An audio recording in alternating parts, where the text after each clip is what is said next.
شبیر کا کہنا ہے کہ بہت سے لوگوں نے ٹیلی پیتھی اور نظر بندی کے بارے میں تو سنا ہی ہوگا، اور یہ بھی سنا ہوگا کہ بعض لوگ ذہنی طور پر اتنے عیار، مکار یا معصوم ہوتے ہیں کہ لوگ ان کے اشاروں پر ناچنے لگتے ہیں۔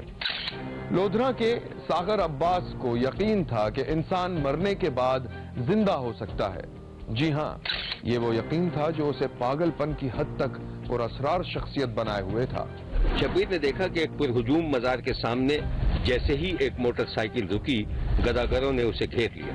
یہ ساغر عباس تھا جو معمول کے مطابق مزار پر آیا ہوا تھا۔ ساغر عباس گداگروں کو حسب توفیق بھیک دیتا جا رہا تھا کہ ایک گداگر نے عجیب سا سوال کر دیا۔ دے بچا سخیز کے نام پر، دے بچا کلندر، بے شک کلندر، دے بچا۔ یہ لو بابا۔ ساغر عباس نے 10 کا نوٹ نکال کر اسے دیا تو گداگر نے برا سموہ بنا لیا۔ بچا اور دے اور دے۔ بابا میرے پاس بس یہی ہے۔ حق کلندر، بے شک کلندر۔ بچا یہ گاڑی کس کی ہے؟ ہاں یہ موٹر سائیکل تو میری ہے۔ پھر تو دے دے سرکار کے نام کی، جنت میں سیر کرے گا بچا۔ حق کلندر، بے شک کلندر، حق کلندر، بے شک کلندر، دے دے بچا۔ گداگر حق بادشاہ کا نعرہ لگاتا ہوا موٹر سائیکل لے کر یہ جا وہ جا ہو گیا، اور ساغر عباس نے اس کو پلٹ کر دیکھنے تک کی زحمت نہیں کی، بلکہ وہ خاموشی سے مزار کے اندر داخل ہو گیا۔ مزار پر جا کر ایک کونے میں سر جھکا کر اور آنکھیں بند کر کے بیٹھ گیا اور حق یا حق کے نعرے لگاتا رہا۔ ساغر عباس کے 4 بچے تھے، جس میں 3 بیٹے اور 1 بیٹی شامل تھی۔ سب سے چھوٹے بیٹے کی عمر 14 برس تھی۔ ساغر عباس اکثر اپنی بیوی کو سمجھایا کرتا تھا کہ انسان مر کر دوبارہ زندہ ہو سکتا ہے۔ شبیر نے دیکھا کہ ساغر عباس اپنی بیوی کے ساتھ زمین پر بیٹھا تھا اور اس کے 4 بچے، 3 نوجوان بیٹے اور 1 جوان بیٹی بھی باادب بیٹھے ہوئے تھے۔ اطراف میں موم بتیاں جل رہی تھیں۔ موم بتیوں اور اگربتی کے دھوئیں میں ساغر عباس بات کر رہا تھا اور سب اسے غور سے سن رہے تھے۔ لوگ جھوٹ سمجھتے ہیں، دراصل انہوں نے پڑھا ہی نہیں ہے، جبکہ سچ تو یہ کہ انسان کی نیت اور ارادے اگر سچے ہوں تو وہ مر کے دوبارہ زندہ ہو سکتا ہے۔ ہاں مجھے بھی ایک پیر صاحب یہی کہہ رہے تھے جب میں بچی کو دم کروانے گئی تھی۔ ابو یہ امی بار بار پیر جھنڈے والے سے ملنے کا کیوں بولتی ہیں، جبکہ وہ تو مر چکے ہیں؟ تو کیا ہوا، تمہاری امی کیا بلکہ تم سب پیر صاحب سے مل سکتے ہو، لیکن اس کے لیے تم سب کو کرنا ہوگا۔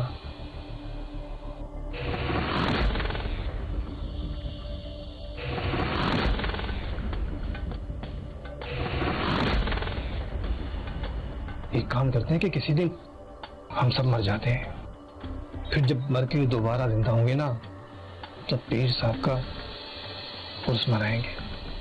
کیوں بیٹی؟ پتا نہیں ابو، مجھے تو بہت ڈر لگ رہا ہے کہ ایسا بھی ہو سکتا ہے۔ ابو میری ٹیچر کہہ رہی تھی کہ انسان نا خواب کو سچ سمجھتا ہے، لیکن یہ بیماری ہے جس کا علاج ممکن ہے۔ سن رہی ہو بیگم، تمہارا بچہ اب مجھے سمجھائے گا۔ خیر میں مزار جا رہا ہوں، تم چل رہی ہو؟ نہیں ابھی آپ چلے جائیں، میں اگلی جمعرات چلوں گی۔ ٹھیک ہے۔